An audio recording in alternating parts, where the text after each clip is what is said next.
Okay, hi Astro World. I just wanted to come back with a quick update. So, yes, there will be sidereal videos coming up in the near future. I've just been at college, blah blah blah blah. Um, and the semester doesn't end until like December. So, yeah. But also, I just wanted to say something in regards to my last video. I was mentioning how sidereal, well, yes, what astrologer am I and why does that matter to you? I was mentioning how even some sidereal astrology doesn't like align with the true sky placements and stuff. I want to push back on that a little bit with the further research into specifically, like, especially like the Vedic side.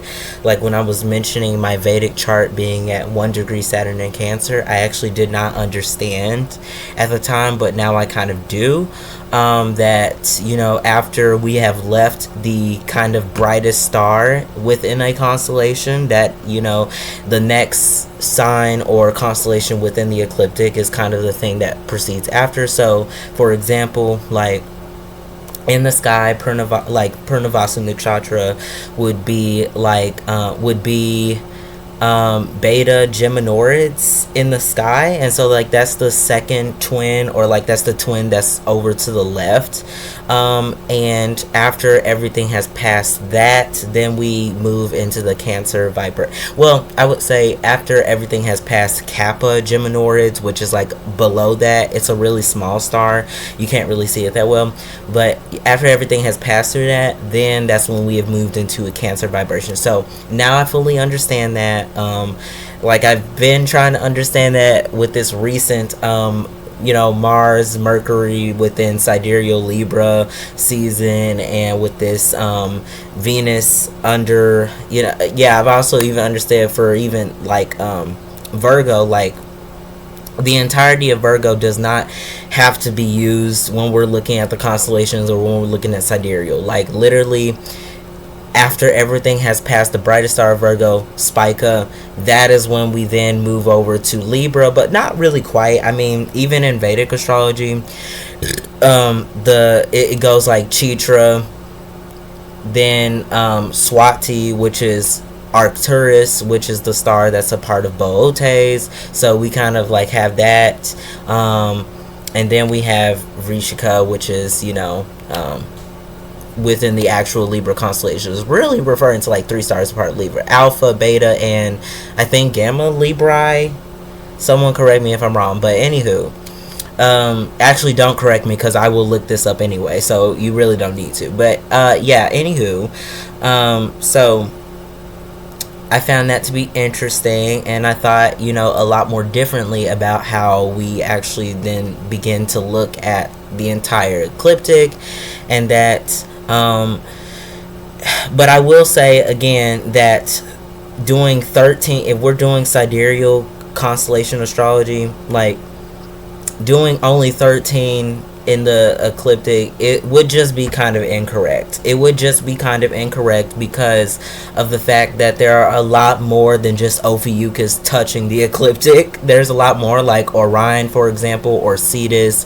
I mean, yes, these are very small parts, but I think again, it can make some interesting astrology, and where there are these quote unquote rare type of placements and stuff. I think that might be an interesting idea to like kind of study and see. Of course, I mean, still using, like these chart wheel 30-degree measurements, to like again give us the general overview of like, the 12 ecliptic signs, and these being the main signs. But like within these degrees, we're also like looking at whatever other constellations might be responding to, however that degree might show up in the sky. So yeah, that's, with that being said, I just want to say that that I'm not the 13 sign sidereal astrologer, that I'm actually, kind of more inclusive of that. Like, you know, I also watch Abby Quinn and Nikki Tennyson. You know, they're part of the Sumerian astrology, and even Sumerian astrology has just uses more than just the ecliptic. Okay, it's like 16 or 17, or yeah, 17 or 18 constellations, you know, and that literally goes all the way from the Pleiades, which is like a part of Taurus, to the bull part of Taurus, to Orion. Well, yeah, to Orion, Perseus, but no, Perseus comes before Taurus. So, or the Pleiades, I should say. So, yeah, you know what? Yeah, it goes from, like, it goes like that. So, you know, that's kind of what it is. I wouldn't dare try to do only just 13 signs. I think that's a little bit weak. Oh, also, my last point on that before I, you know, click this video off. Even like the big giant boundary between the Sagittarius constellation, the Capricorn constellation, the only thing that we have to actually use to, you know, put those two together is like constellations like Scutum, the Shield, but I won't count that because it's really modern, and Aquila, and, you know, or if we're looking at Vedic astrology, Aquila, Dinesh. I was about to say Danishta, but Danishta is Delphinus. Okay, bitch. What? Yeah, all right. But yeah,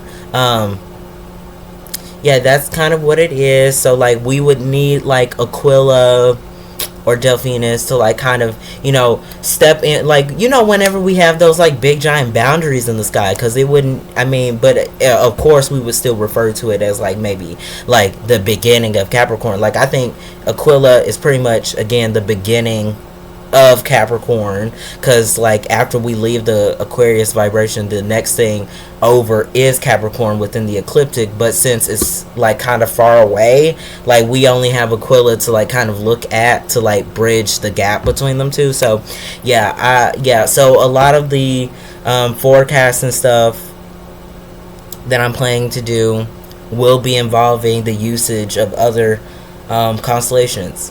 Considering that I literally, as a Scorpio moon, sidereally, I literally just did something I didn't think I would do. I drove to the barbershop all the way in West Memphis. Okay? It scared me. But, like, I realized something was cool about this moon when I saw that, like, we were, like, coming to the end of Taurus, but we're under, at the time of me recording this, under Auriga and above Orion. So there's like this strength, and Auriga's the charioteer, so it's like this moving forward energy that's ushering us into the next moon phase for tomorrow, Saturday, which is going to be in Gemini. So hooray for us, love that for us. But so yeah, really love that. And yeah, I'm gonna close this video right here. So see you in the next videos whenever I publish them.